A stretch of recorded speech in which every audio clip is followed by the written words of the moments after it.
बिस्मिल्लाहिर्रहमानिर्रहीम। अब हमारे पास ऑरल क्वेश्चंस आ जाते हैं वैल्यू ऑफ एक्सेलरेशन के ड्यू टू ग्रेविटी की वजह से। अब हमारे पास ऑरल क्वेश्चंस हमारे पास जो कि वाइवा में पूछे जाते हैं एक्सपेरिमेंट्स में। सबसे पहले हमारे पास पेंडुलम क्या है, ये जो सारा एक्सपेरिमेंट हमने पकाया, खिचड़ी पकाई, compound bye pendulum, simple pendulum. Basically सबसे पहला हमारे पास क्वेश्चन पूछा जाता है कि सिंपल, बिल्कुल सिर्फ पेंडुलम का मतलब क्या है।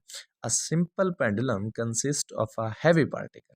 एक सादा पेंडुलम जो होता है ये एक बड़े भारी पार्टिकल पर मबनी होता है, सस्पेंडेड जो कि लटका हुआ होता है, बाय अ वेटलेस, ऐसी चीज़ से जिसका कोई वेट ही नहीं है, इन एक्सटेंसिबल, और ऐसी चीज़ जिसकी कोई एक्सटेंशन ही नहीं है, परफेक्टली फ्लेक्सिबल जो कि लचकदार भी होता है, स्ट्रिंग फ्रॉम अ फिक्स्ड, एक फिक्स्ड पॉइंट से, फ्रिक्शन लेस पॉइंट से, ऐसा पॉइंट जिसमें फ्रिक्शन ना हो, horizontal rigid support.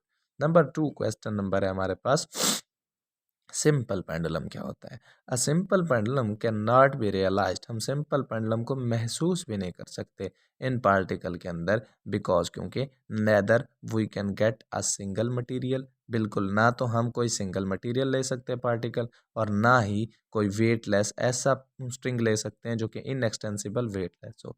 Question number 3 हमारे पास, सेकंड पेंडुलम क्या होता है। अब हमारे पास a simple pendulum whose T, T का मतलब है टाइम पीरियड इज 2 सेकेंड, एक ऐसा सिंपल पेंडुलम जिसका टाइम पीरियड ज़्यादा से ज़्यादा कितना हो, 2 सेकेंड, हम उसको कहते हैं second pendulum. Centre of oscillation हमारे पास फोर्थ क्वेश्चन है, what is centre of oscillation.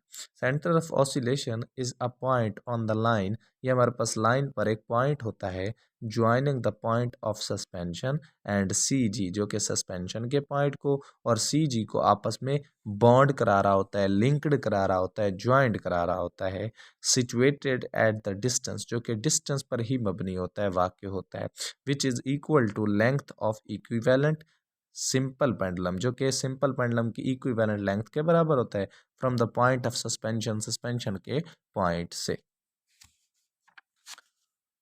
इसी तरीके से अगर हम value of acceleration due to gravity की कैलकुलेशन करें तो वो हमारे पास कैसे आन पहुंचेगी। नंबर 1, बाय ग्राफ के जरिए हमारे पास टाइम पीरियड हमें मिला 1.55 सेकेंड, और हमारे पास फ्रीक्वेंसी हमें मिली F is equal to 1/2, 0.6451।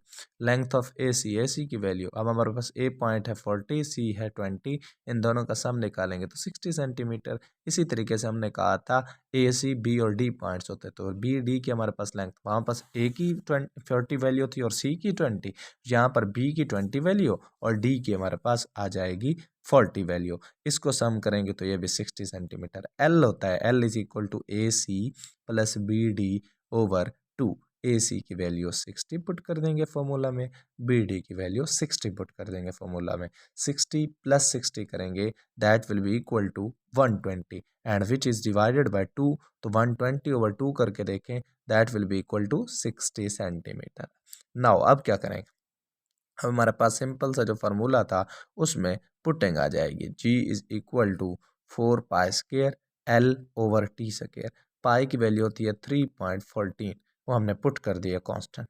Ji is equal to 3.14 का स्क्वायर मल्टीप्लाइड बाई एल की वैल्यू 60 टाइम 1.55, इसका स्क्वायर ले लें तो 985 सेंटीमीटर ओवर स्क्वायर सेकंड आता है, जबकि जी की वैल्यू होती है 9.85 मीटर पर स्क्वायर सेकंड।